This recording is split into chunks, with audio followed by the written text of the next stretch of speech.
And Alka, you have 5 minutes. We have the stopwatch with us. So let's show time management by action. A very good morning to you all. I am Alka Singh and I have +7 years of experience in content and media. I have come here to bring forth my point that analytics really doesn't matter. Today we are all aware that we are facing an age where we are faced with a situation of overwhelming data. So we talk of tools and we talk of subjects like analytics to come up with solutions to deal with overwhelming data. But when we say that analytics is the next big thing, is it justified? I would like to bring forth my point here. Analytics involves patterns to allow automations using algorithms, etc. I would like to put forth my point that is it a breakthrough? Because I feel that the scope of things when we say that this is the next big astrological tool or when we talk about predictive modeling, the scope is really actually very limited. To support my point, I would like to take you to a railroad analogy by Stephen Denning, leadership guru. Stephen Denning actually observed the railway crossing the prairies, which had 120 boxcars. The point he put forth was that with anything there is something called classical knowledge and then romantic knowledge associated. So when he was talking about the trains, he wanted to tell everybody that what is the knowledge behind a train. So he said that when we consider classical knowledge, we consider the 120 boxcars, the engines, the technology behind the train, so on and so forth. Every little nut and bolt involved in the making of a train. But then he said, is this all which is about the train? Is there more to it? So he considered romantic knowledge. That is, what is a train when we don't consider the romance of the journey? What is a train when we don't consider the speed involved? What is a train when we don't consider the nuances of emotions we experience when we are traveling in a train? And without that, the purpose of a train is just static and purposeless. So this is just an example of how I feel that analytics is actually just a field of engineering where the explicit knowledge, the visible knowledge can be explained, but there is just no scope where you can explain the tacit knowledge behind the things happening in this world. And how can we predict patterns? How can we predict patterns when we don't consider these emotions, these little intuitions we have? Can we predict the future just based on definitions, premises, evidences, and linear inferences derived from it? If it was so, there would have not been any breakthroughs in this world. Well, Google would not have been a Google if it would have gone by data saying that, say, 90% of startups fail. So the point I'm trying to put forward here is there are things which cannot be avoided, such as the little black swans happening all over the world, and the little occurrences and the hunches behind the people who have achieved success. What has made them achieve success? For example, we have Jack Welch and Warren Buffett and people like them. What really works behind their brains? What makes everything work for them? Can we all, is it because of some analytics involved in their processes, or is it something called gut feeling which they rely on, which has been earned from experiences all throughout their journey, and which cannot really be explained in numbers through statistics?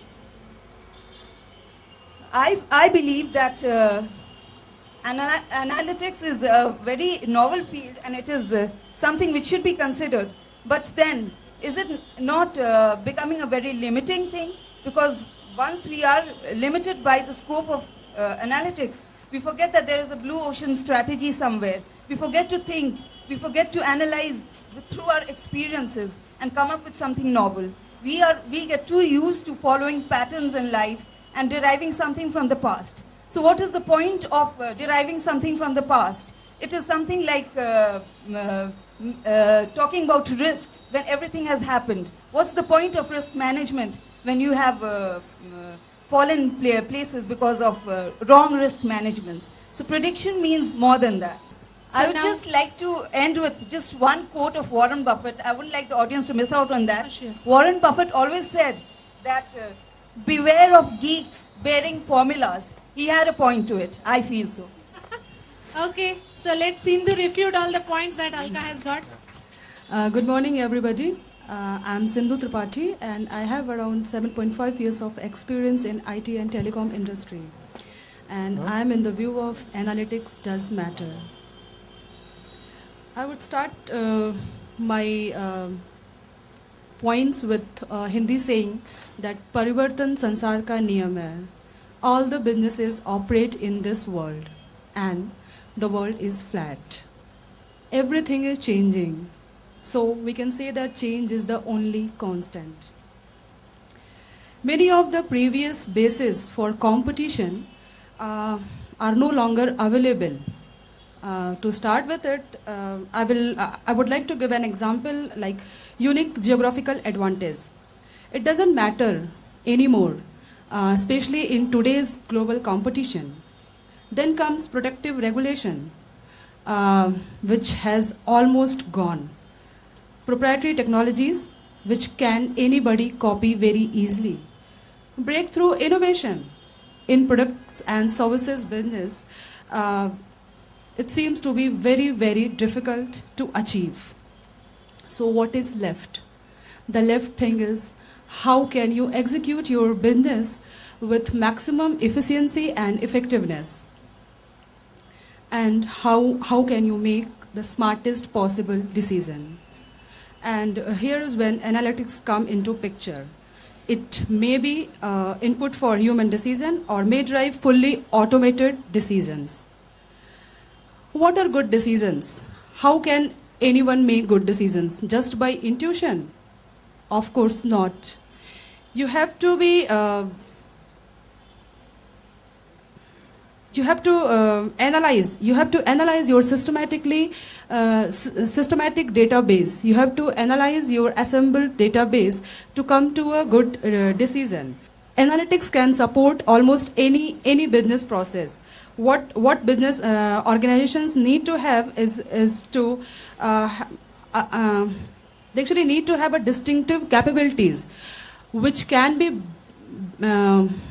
backed by analytics and better decisions. Good analytical capabilities also required good information management capabilities to integrate, extract, transform, and access business transaction data. So there are some businesses which are more amenable to analytics, like financial services, where we have lot of transaction data. Also travel and transportation. There are some businesses where we cannot find such kind of data, but they too find a way to compete on analytics. Like you may compete on people intense business, seeking to hire, retain and promote best people in industry. There can also analytics play a major role. You might sell commodity products and need to have minimum possible inventory, while at the same time you want to prevent your customers from being unable to find your product on shelf. What can you do about this? Of course, analytics is the key to supply chain optimization here. One best part of analytics is that it's unique. There is no single correct path to follow to become an analytic competitor. The way every company use analytics is unique to its strategy and market position. Here I would like to give an example of Hara's, which is in the gaming industry, and it uses analytics to encourage its customer to promote its variety of locations. So their strategy cannot be copied by a single casino. Then we always talk about competitive advantages in business scenarios. Any competitive advantage needs to be a moving target. with continued improvement and reinvestment. Here again, analytics come into picture.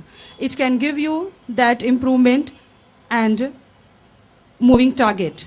And here I would like to give an example of Progressive Insurance, which used a very disciplined analytical approach and gained an agility by which, by the time their competitors realized that which market they are targeting, they had actually captured the whole market and moved to the another opportunity.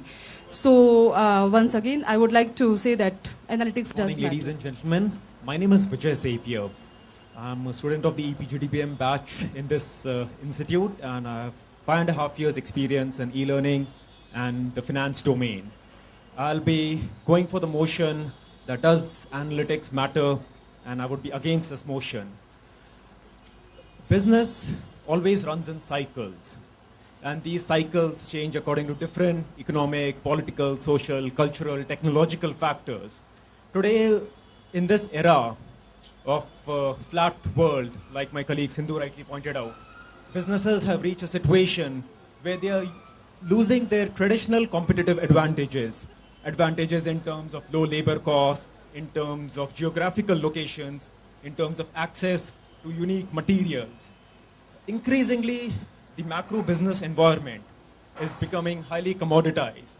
There was a time when a PC would cost $20,000 and you wouldn't have more than half a dozen players providing PCs. Today, we have PCs costing for less than $200, and it has become a commodity. Over here, every business leader, before he justifies a substantial investment in analytics, in developing the analytics capability, in investing in the highly expensive analytics resources, the software, he has to ask himself one simple question. Does analytics provide a sustainable, long-term competitive advantage to his or her business? Does it provide the ability to a business to justify higher margins, to protect its market share, to access new markets, to provide a ROIC, a return on invested capital, which is higher than its peers? The answer, unfortunately, is no. Over here, I would like to take the example of the US airline industry. Analytics was used in the US airline industry and is still being used for yield management.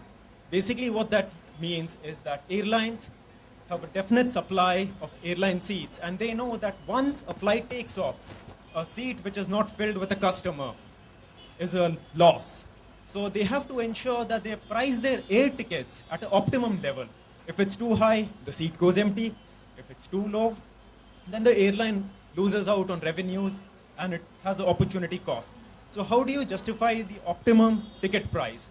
This is where airlines such as United Airlines and American Airlines invested in analytics. And for a certain amount of time, they could justify higher yields. They were getting better returns. But unfortunately, at the end of the day, analytics is a tool. It is just like Excel. In fact, I would just call it a glorified form of Excel. Ultimately, United and American Airlines competitors also jumped into the analytics bandwagon, and even they also invested in the same people capabilities, the software and the resources required, and they also ultimately ended up having the same results. However, what most of the players missed was that the US airline industry had on a fundamental level an obsolete business model. And this was one of the reasons why most US airlines